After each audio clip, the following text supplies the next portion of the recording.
Hi, Ralph. Oh, hi, Fred. Go downtown? No, I'm waiting for Norton. He's going to go home with me. Where's Bradstead? I thought every night you rode home with him. Yeah, but at the last minute, Marshall called him in. Mr. Marshall called him in and wanted to do some special report of some kind. Poor guy's got tickets for a show tonight. Oh, why didn't he tell Marshall he had the tickets? Did his day's work. He can go home if he wants. Well, you know how some guys are when the boss asks them to do something. You guys kill me when the boss asks you to do something. Can't you get it into your head that the boss is a human being just like anybody else? The boss. Now, look, Ralph, a guy like you can do it. I know that. But some guys can't. That's the way it goes. Well, I'll see you tomorrow, huh? Okay, Fred. See you later. Evening. Mr. Marshall. Good evening. Hey, John! John, will you check with the garage and find out what's happened to my car? Thanks.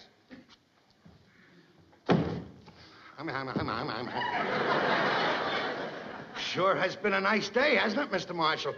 Not for me. You know, there's too much dampness. Yeah, it was a little damp today. Those are the worst kind of days, damp days. Gee, those new buses that you put on the line, they sure are great, boy. I'm not happy with them. Those transmissions are pretty bad. Yeah, I gotta go along with you. Those transmissions, that's probably why they're so difficult to handle. Hey, Cramden, I've got something to talk to you about. Look, if it's about that Dan I put in the bus, it wasn't my fault. What bus? What Dan? Well, Oh, never mind about that. No, Mr. Gordon has informed me that you're the best pool player in the bus company. I'd like you to help me. Me? Help you? Yes. As an anniversary present, my wife gave me a pool table. Now, much as I've always desired to play, I don't know the first thing about it. I've never played pool. Never played pool? You mean you never hung out with a bunch of kids in the corner and went up the pool room? No. When I was young, I was busy playing football, basketball, going to school. And when school was over, my parents took me for a trip around the world. I was never in a pool room. Gee, that's sad that you never had a kid like that. Well, I was thinking, Cramden, in the light of your great proficiency, I might impose on you, and you might give me a few pointers. Well, I'd be glad to, Mr. Marshall, anytime you say. Well, if it wouldn't be inconvenient, could you come over tonight? Sure, I'll be there tonight. I'll be glad to come. Boy,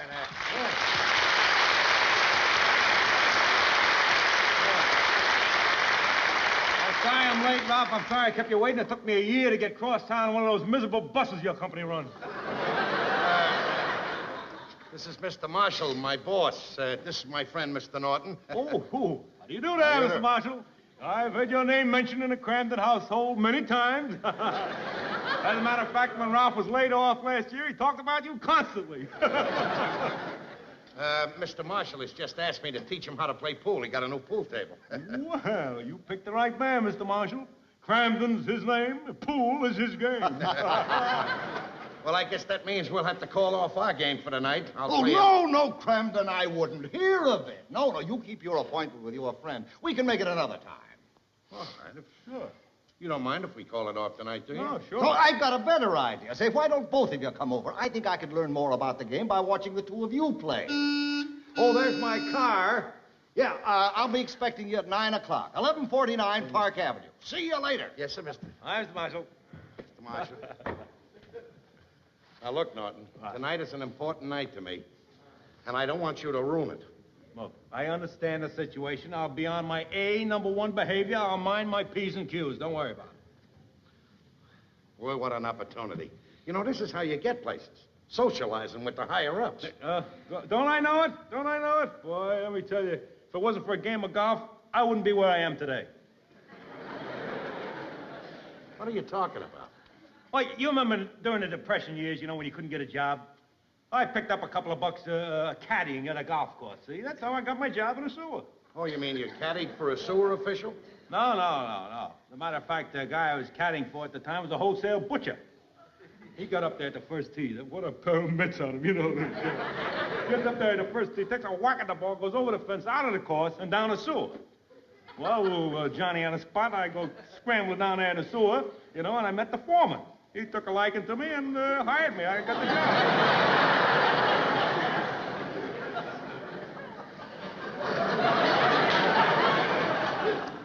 You ought to send that story in to Reader's Digest.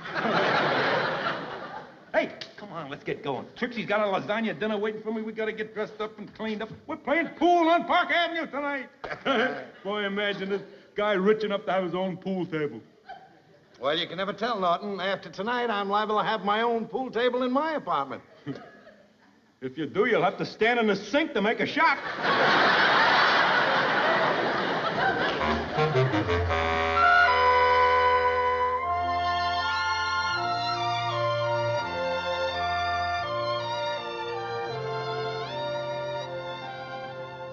Just make yourselves at home, gentlemen.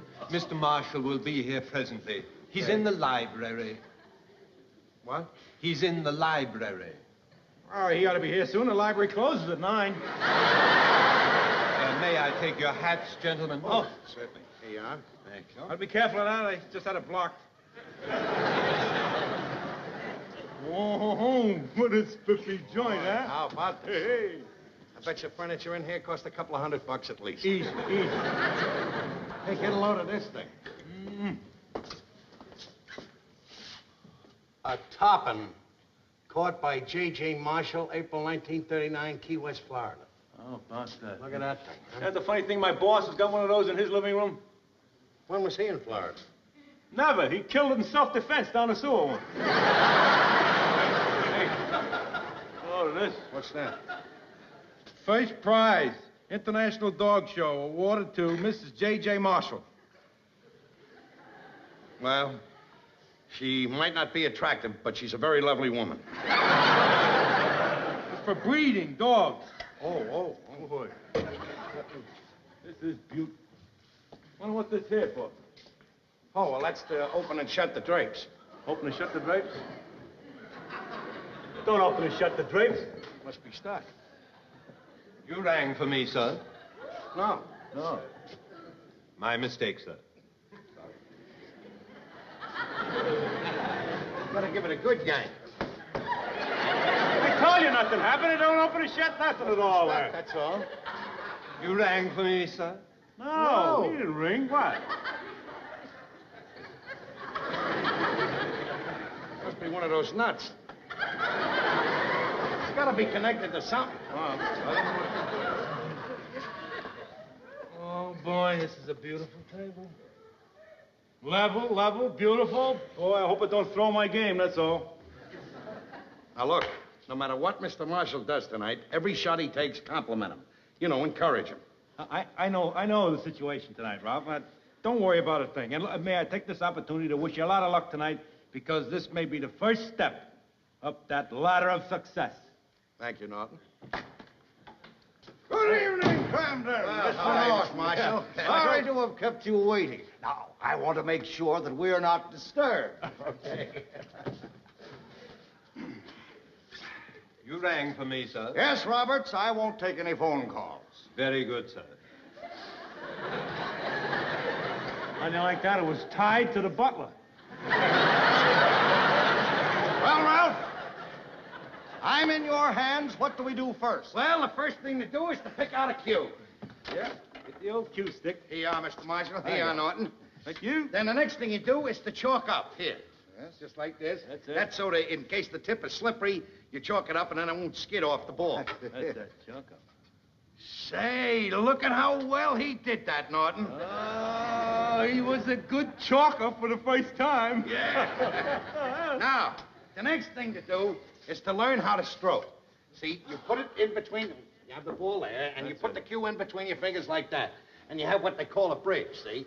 Now you go back easy, easy. And the idea is to hit the white ball into that pack and break them all up. That's it. When all the balls break up there on a break and one of the balls goes into each pocket there, each one of those is a point for you. Oh, I see. Yeah. Now, go ahead. You take a hit at the ball. Well, now, you'll have to be patient with me. Remember, I'm just a beginner. Come on there.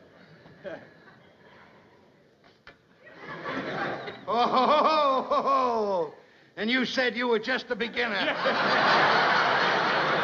But I missed the ball. Yeah, but you came so close. Yeah. Go ahead. Try again. Excellent, excellent. But I missed it again. Yeah, but you're getting closer. Yeah. Here, go ahead. Try again. Well, this time, I'll hit it. Good. Easy. Oh! Look at that. Boy, Mr. Marshall, if anybody had told me that you was a pool hustler when I met you this afternoon, I'd have laughed right in their face.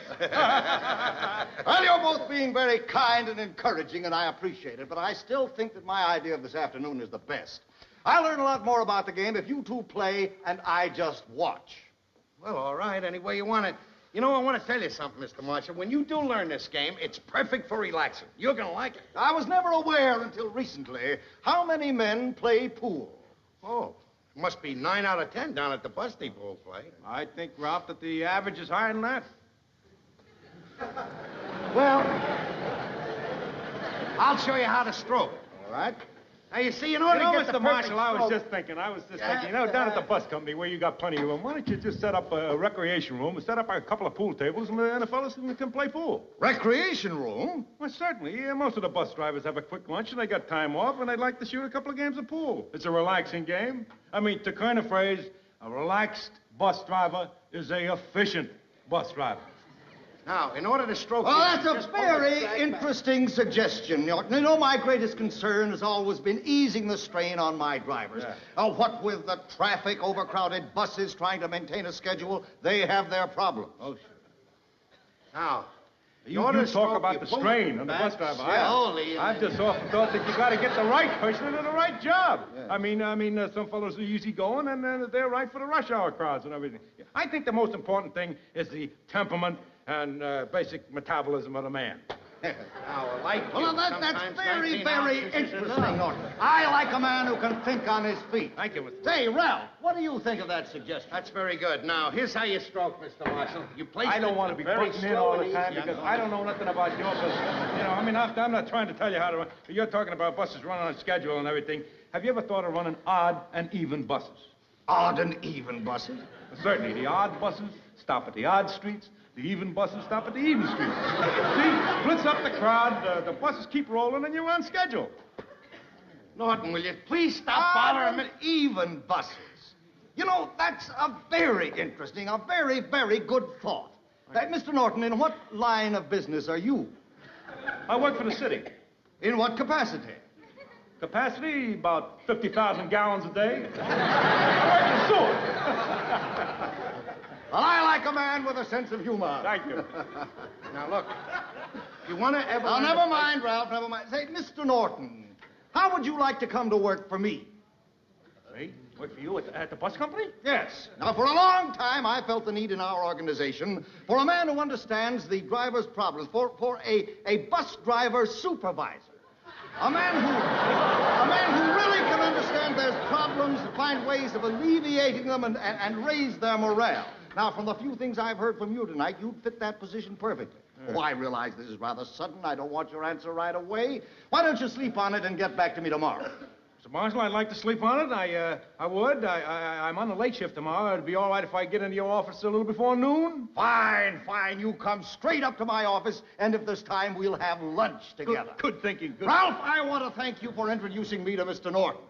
Now, let's see that break shot. Very simple. Just put the ball down, calmly stroke, and then hit. Something like that.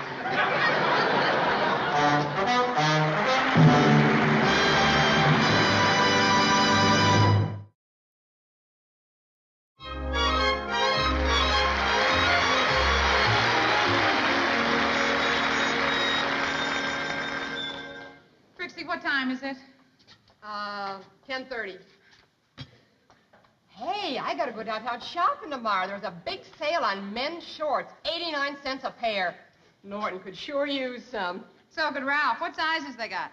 Oh, all sizes 32 to 50. No, nothing there for Ralph. Oh, Alice, would you please sit down? Your coffee's getting ice cold. Trixie, I haven't got the patience to sit. Ralph was so enthused and so hopeful when he left here tonight that, I guess it's just sort of catching. Oh, and Alice, wouldn't it be wonderful if Ralph became an executive of the company because of tonight? Oh, Trixie, on the strength of spending one evening with your boss, you don't become an executive, you know. I guess that would be a little too much to hope for. But I'll bet tonight's one night Ralph is never going to forget. I'm sure of that. Well, gee, I better get back upstairs, Alice. You know, I still haven't made those 3 corned beef sandwiches for Norton to take to work tomorrow. Oh, thank goodness I don't have to bother with that. Ralph has his lunches in a restaurant. So does Ed. Well, what are the 3 corned beef sandwiches for?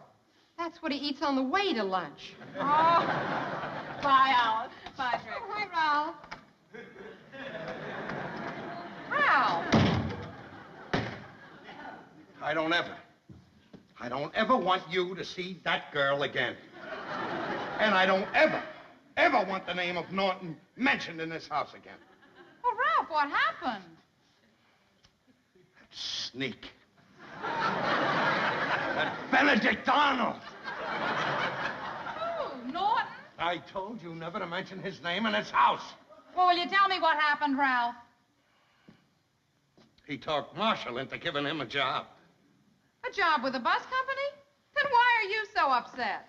Because he's going to be my boss. Your boss? That's right. Marshall's making him a supervisor over the drivers. Norton? Yeah, I asked you not to mention his name in this house. Well, Ralph, how could you know who I mean, how could he talk Mr. Marshall into offering him a job like Very that? simple. He walks into Mr. Marshall's house and he starts making idiotic suggestions. And with every suggestion, Marshall's going along with him like a dope, believing everything he said. You mean he offered him a job on the basis of his suggestions? Oh, sure he did. If I live to be 100 years old, I'll never forget tonight. I can hear every word Marshall said to him. Why, you'd be perfect for the job, Mr. Norton. My, that's a wonderful suggestion you made, Mr. Norton. Oh, Mr. Norton, I like a man who can stand and think on his feet. Norton works in a sewer. He's got to stand on his feet to think. If he sat down, he'd drown.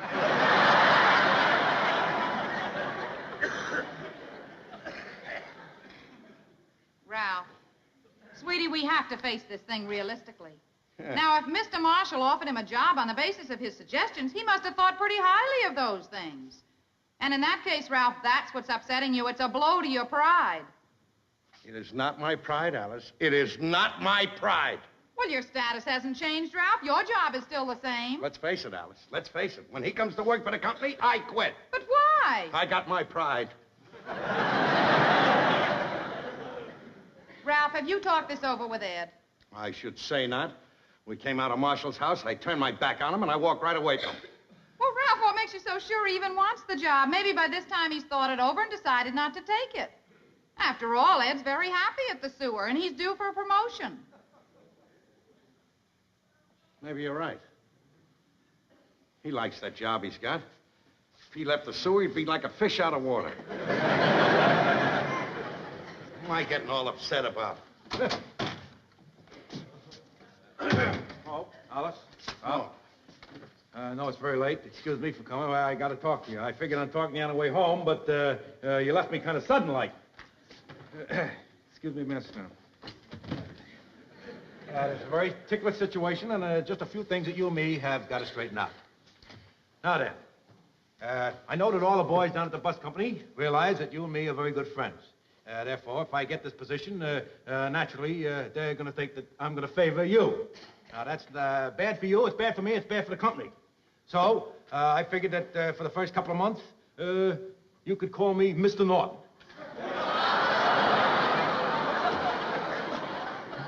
Ed, I don't think there'll be any necessity for that whatsoever. It's a very informal place. You got a point? You got a point, Alice? That's right. You could call me Ian. Listen, Ed. Why don't you wait until you get the job, and then those things will just straighten themselves out. Maybe you're right, Alice. Maybe you're right. Ralph, another thing. I know that during business hours and everything, we can't be real buddy-buddy, but just because I have an executive position, I don't want you to think that in any way it will alter our friendship. And as long as I'm an executive in that bus company, you are sure of being a bus driver as long as you live.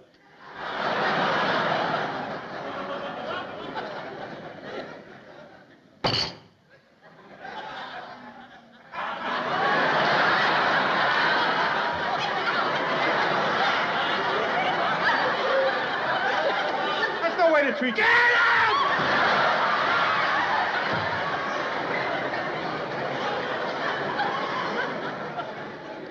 That settles it. I'm Now, listen, Ralph. You know and I know that you're not going to quit your job. But there's no sense in your feeling this way, Ralph, because you're just going to make yourself miserable. And then you're going to hate your job. And besides that, Ralph, you're just going to let everybody else at the bus company know that you're jealous of Ed. Me jealous of him? Jealous of him? Jealous of what? Jealous of what? Because he's got a job with his own office? Behind a big desk? With a secretary that he dictates to? Goes out and has lunch with Marshall? I'm jealous of that? Whoa, how I want that job! Ralph. There'll be other promotions and other executive jobs, and you just wait and see. You're going to get one of them.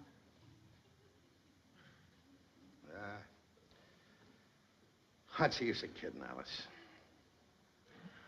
You picked the loser. I'm never going to be any executive. Never going to be anything but a bus driver. 16 years I worked for that company. Where am I? Same spot I was in when I started. Norton meets the boss one day, makes a couple of suggestions. Look where he gets. What's the difference? I just haven't got it, that's all. And you're right. I'm just angry with Norton because of my pride. Stupid pride. Ralph, I'm not going to have you talk that way. You are a very valuable man in that company. Yeah. I'm going upstairs. Why, Ralph? Going up, tell Norton I'm sorry I yelled at him and that I congratulate him. I'd like to see you a minute, Ralph. I wanted to see you, too. Well, I owe you an apology. An apology? Yeah. If it hadn't been for Trixie having such a good memory, I would have really done you an injustice. I was upstairs talking to her about my idea about odd and even buses, you know, and she reminded me of your idea for alternate buses. Alternate buses? Yeah. Remember when you was having dinner at our house one night, you were sounding off about the bus schedule and everything, you said, why don't they have alternate buses? Well, I said to Mr. Marshall, odds and even buses. You said alternate. It was your idea. I just used different words. I got to thinking of it, but all of these suggestions that I gave to Mr. Marshall were yours. I just gave them to him in a different form of words, that's all. I guess the ideas were just stuck in the back of my head from listening to you. But what about that thing you said about the right guy for the right job? Well, that goes back to what you said about poor old Havermeyer when he got laid off the job. You were sore, you remember? You said, put Havermeyer on the shift where it's not so busy and he'll do a good job. Remember? Yeah. Your trouble is you tell me all the wonderful ideas. Instead, you should be telling them to Mr. Marshall. And another thing, when you get ideas, write it down on a piece of paper. When you get these thoughts, write it down, jot it down so you don't forget it. Boy. Tonight, I was so proud of myself. I thought I had a wonderful head on my shoulders. Till I found out it was yours. I apologize, Ralph. I'm sorry. Norton, I'm probably the most fortunate guy in the whole world to have a friend like you. Well, thank you. You're one of the nicest guys I know. And listen, you're coming with me tomorrow, you know. You're coming with me right down to Mr. Marshall's office, and I'm going to tell him that all the ideas that I gave him are your ideas, and you are the man for supervisor. Oh, thanks, Ed. Wow. And furthermore, if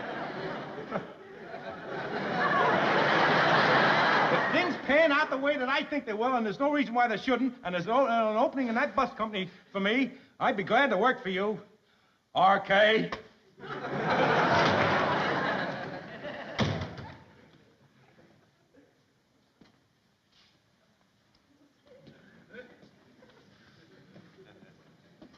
Guy's a pretty nice guy, ain't he?